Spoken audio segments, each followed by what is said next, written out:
Pois é, meu amigo, a nossa novela está cada vez mais interessante. Presta atenção. Matéria da Folha de São Paulo. Trump, Bolsonaro e um carro. É só o que é preciso para o Bolsonaro conseguir asilo político e, enfim, dar uma reviravolta gigante em todo esse jogo político.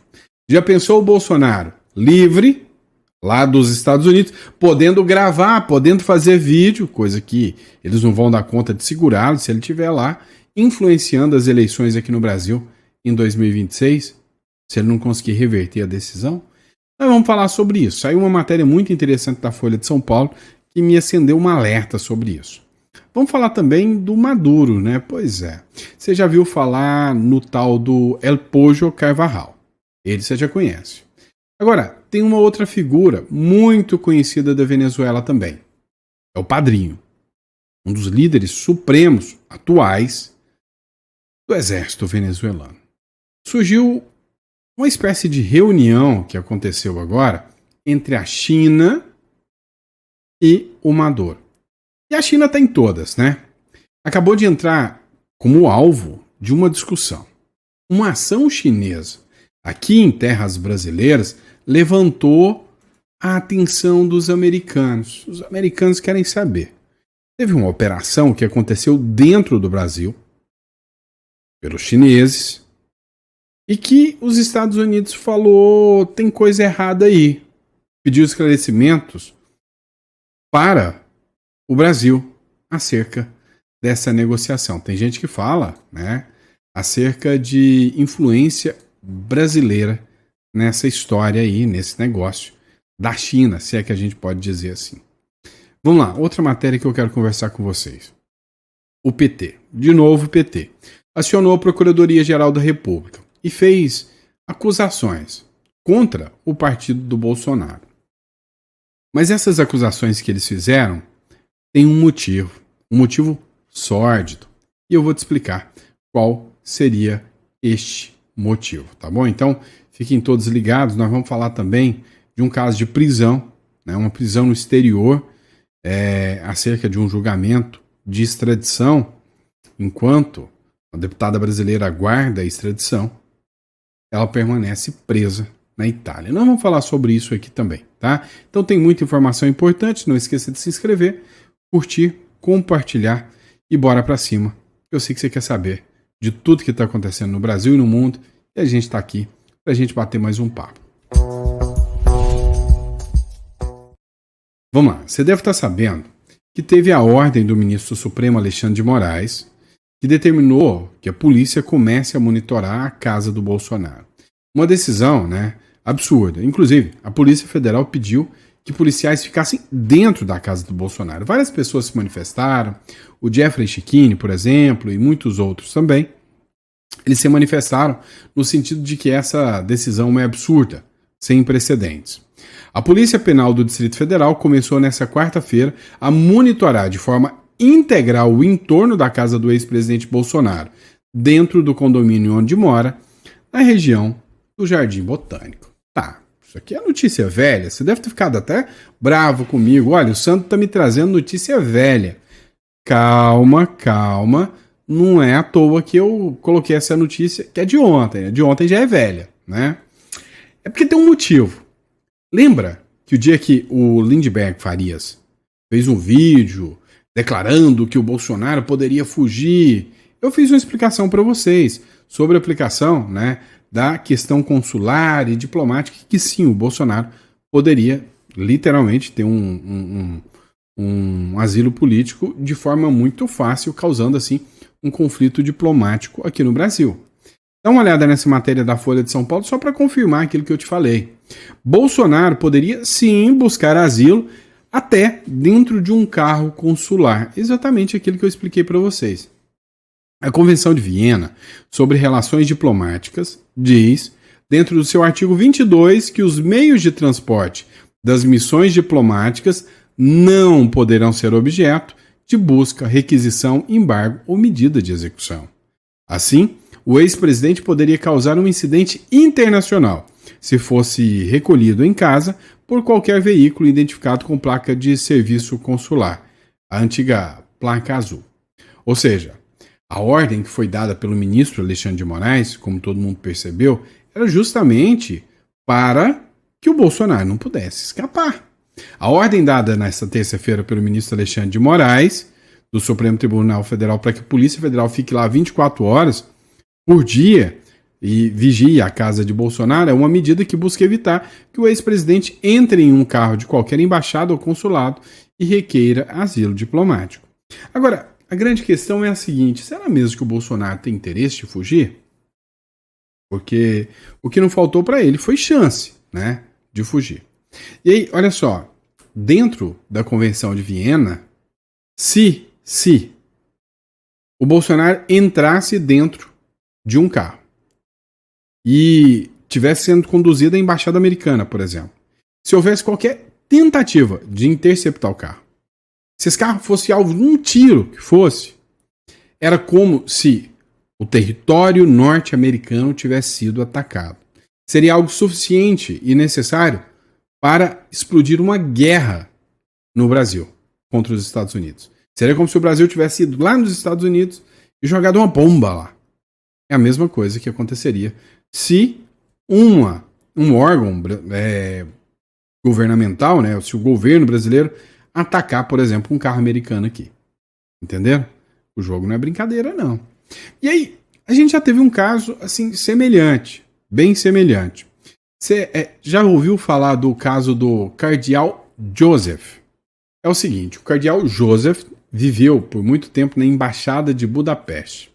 Um momento, sabe, trágico da guerra, né, mundial.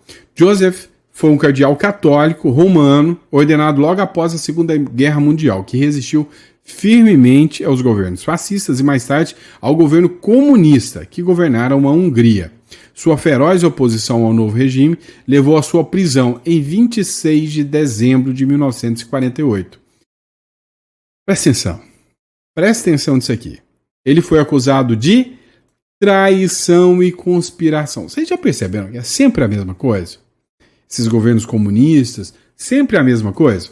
Ele foi forçado a confessar uma série de crimes, incluindo roubo de joias.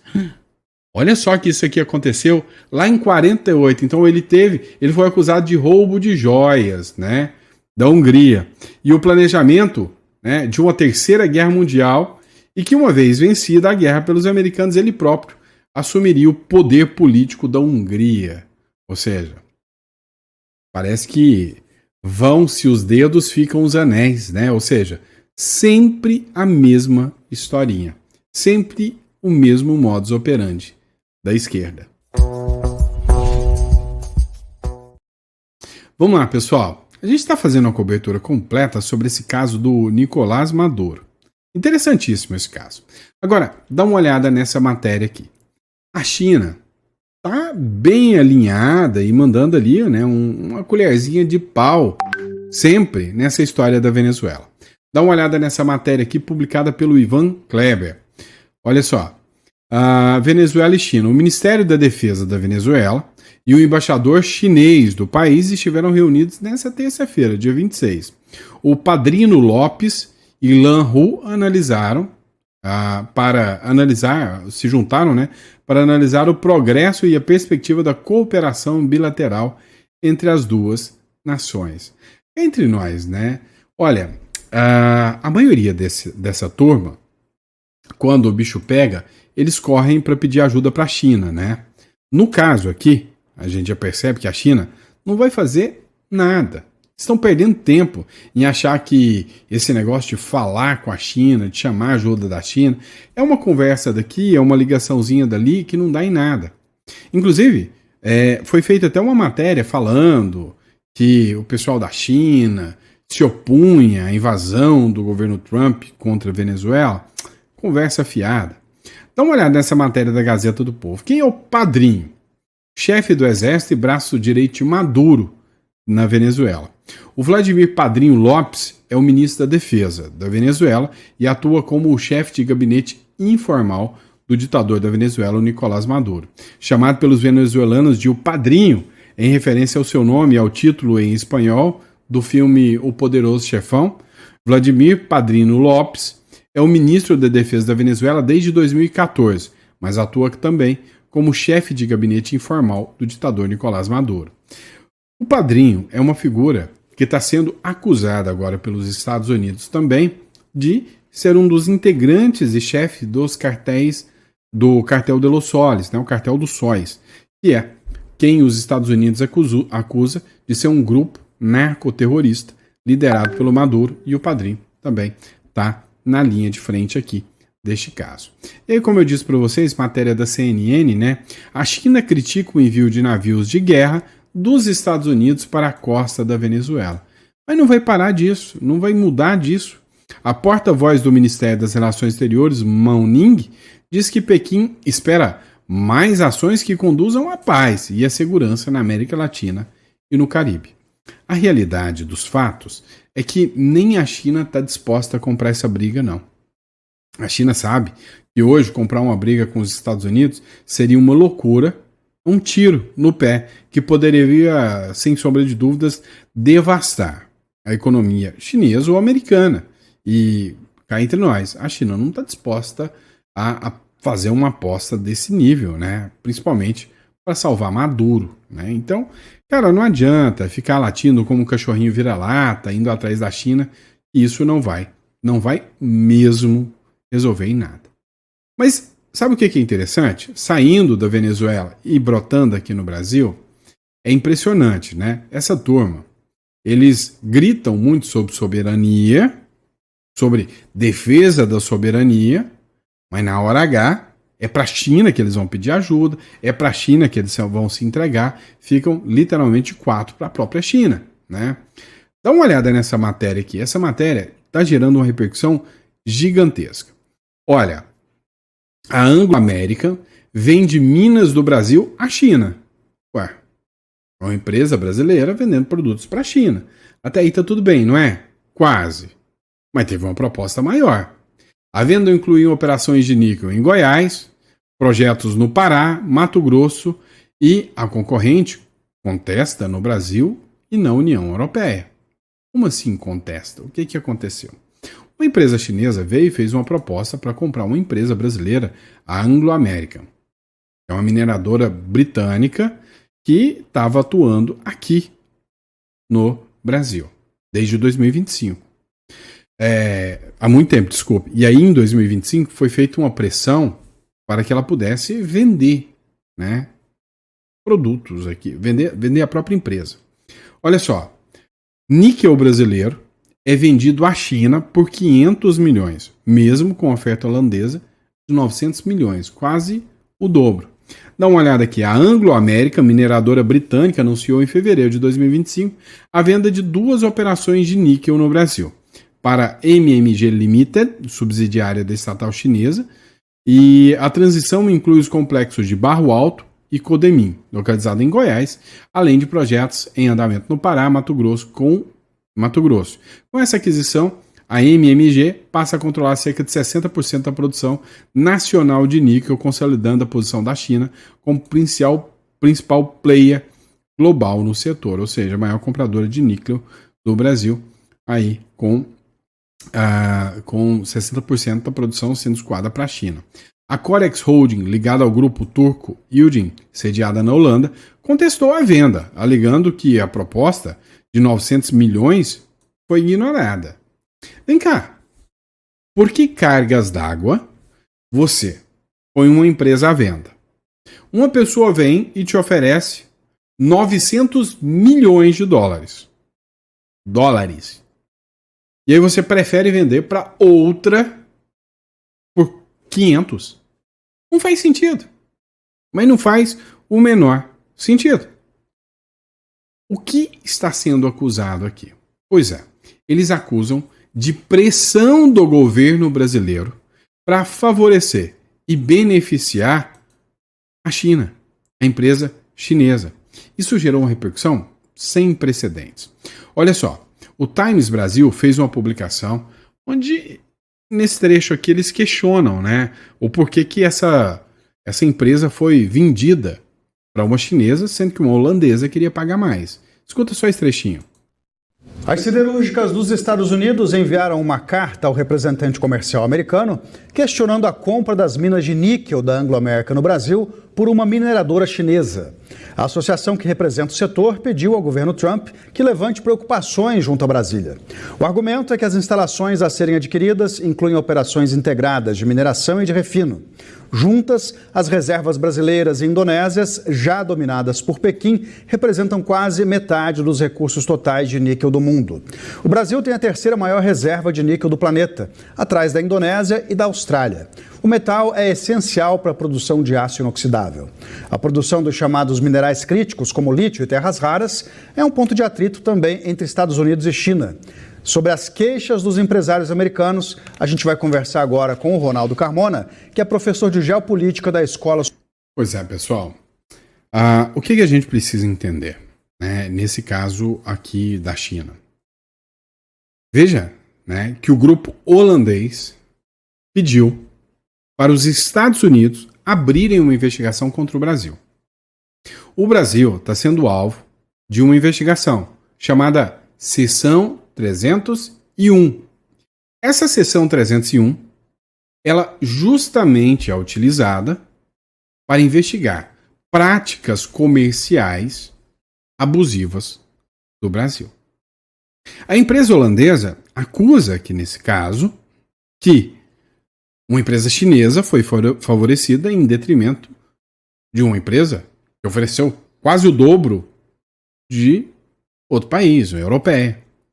E aí abre mais um precedente para os Estados Unidos colocar o Brasil na mira, ainda mais sobre a investigação da seção 301. A seção 301, ela é muito mais grave, muito mais pesada do que simplesmente a Lei Magnitsky. A seção 301, ela busca todo tipo de interferência. A Lei Magnitsky alcança uma pessoa em específico. A seção 301, ela alcança um país inteiro, ela alcança um mercado inteiro. Então, a seção 301, ela vai buscar práticas de corrupção para baratear os preços, ou para fechar licitações.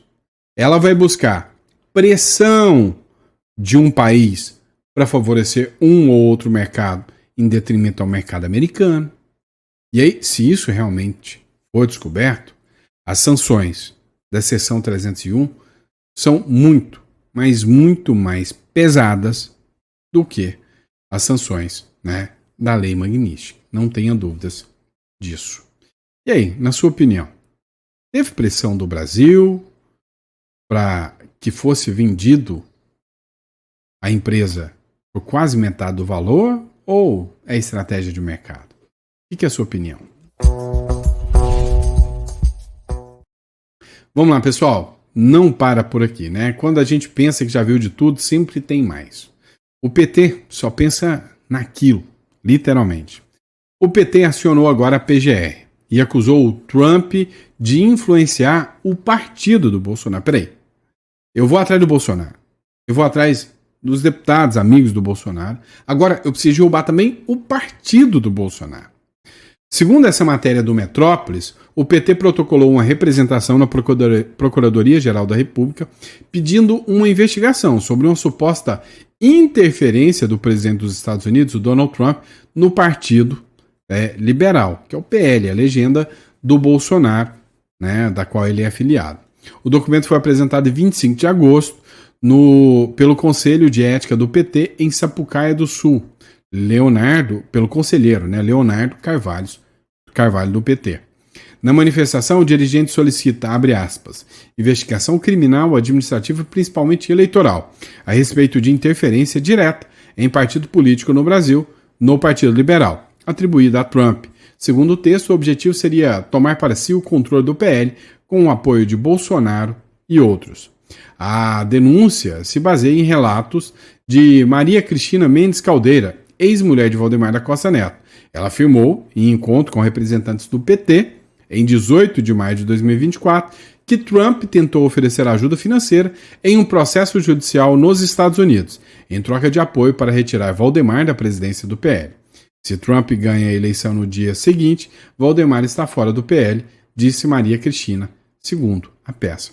Vocês viram aqui o tamanho do discurso, né, usaram a ex-mulher do Valdemar da Costa Neto, que disse que o Trump queria influência aqui no partido. Aí a gente tem muitas acusações, inclusive do lado oposto, de que houve interferência da USAID aqui no Brasil. Teve até um presidente do Tribunal Superior Eleitoral que disse que teve várias reuniões com essa agência norte-americana que influenciou aqui no Brasil também. Agora, você precisa entender o que o PT quer com esse discurso. Eu te digo, o que eles já queriam lá atrás e não conseguiram. Caçar o PL. Olha essa matéria, só para refrescar sua memória, do dia 8 de fevereiro de 2024.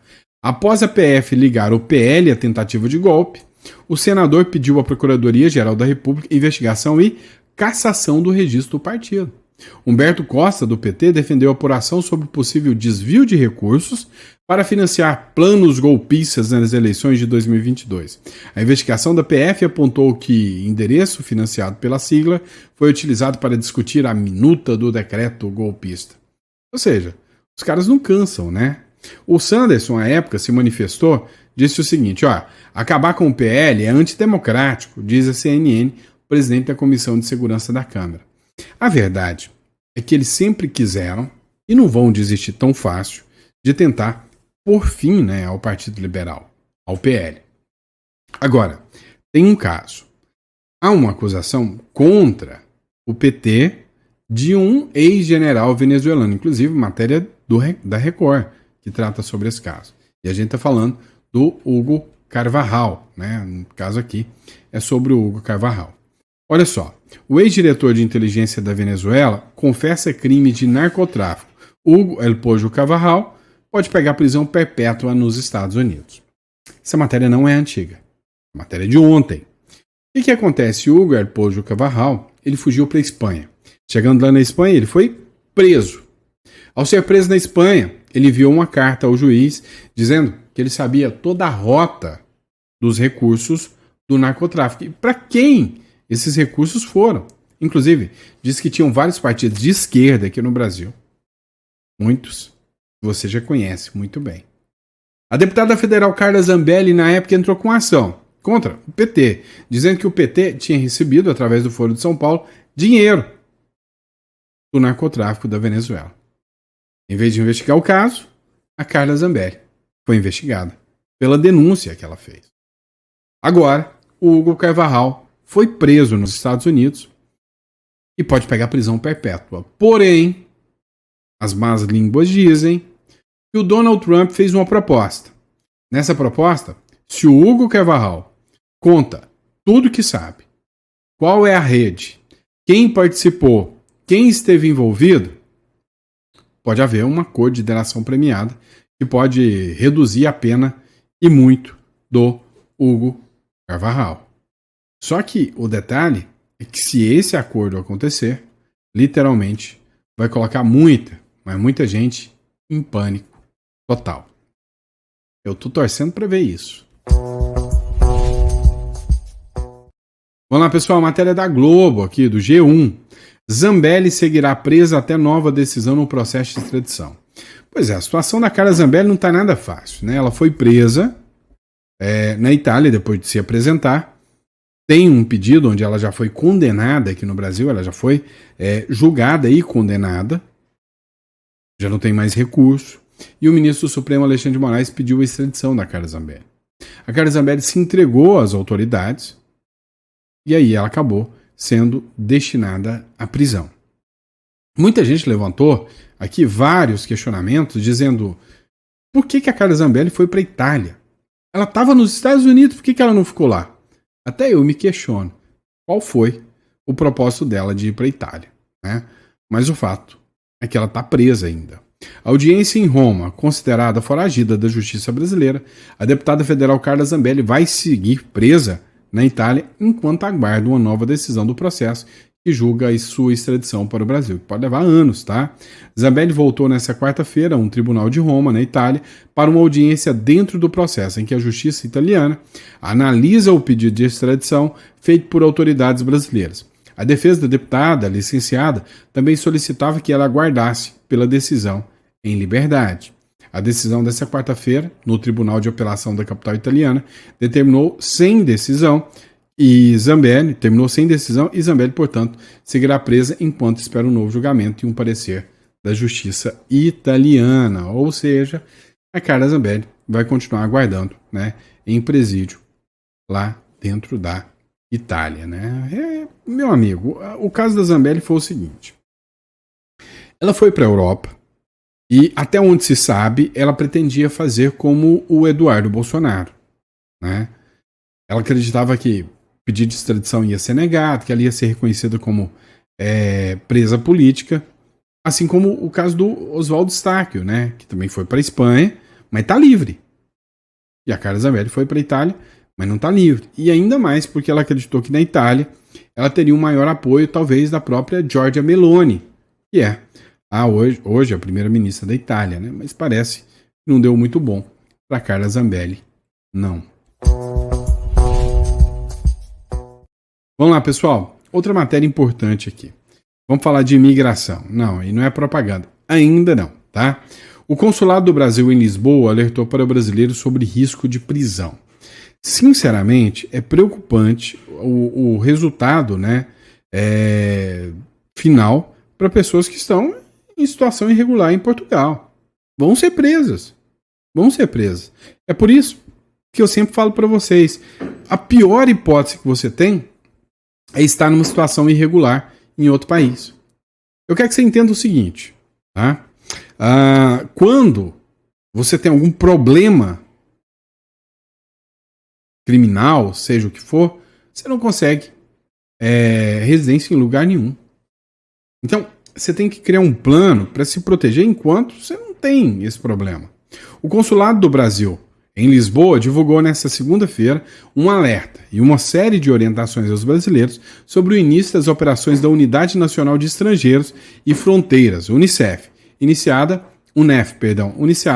na quinta-feira, para que evitem situações que possam levar à prisão por irregularidades. Se você está me assistindo, você está em Portugal, tá? Está em situação irregular, você pode parar na cadeia.